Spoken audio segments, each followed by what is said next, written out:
Hey y'all. As a naturopathic doctor and embodiment coach, I do get asked a lot, what is embodiment? It's something, at least in my sphere of the world, that is not a term that is super familiar. Um, so, how I like to describe it is how you are moving through the world in the sense of how do you express yourself in terms of sadness, joy, anger? How do you solve problems when you're working through a problem? How do you communicate or be in relationship with someone else? A lot of that is influenced by our upbringing, by our physical environment, and by our culture and our belief systems. And so often we're sort of really stuck in those patterns, which sometimes serve us and sometimes they don't serve us.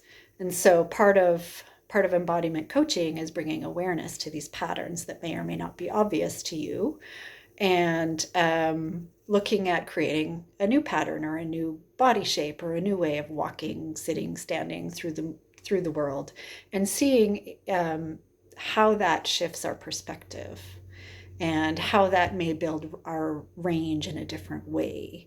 So perhaps there's a certain skill you're looking to develop or a certain quality that you want to develop. Perhaps you're a very quiet and reserved person and you want to um, be able to speak out more or find your voice or create more boundaries, say no more. So these are all things that we can work on using our body as a tool to help develop, again, new skills or new qualities.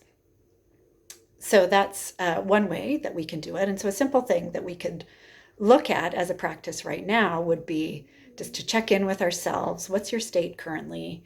Are you feeling a little frazzled? Are you feeling pretty relaxed? What's going on? If you're feeling kind of agitated or frazzled, what happens if you just drop your shoulders a little bit more? Notice if they were up here or if they're down here. Notice if your belly's contracted. Relax your belly a little bit. Take a deep breath in. Sigh it out. Do you notice your state shift a little bit? So that's a simple embodiment tool that you can use as an example of what embodiment is and where it can take you.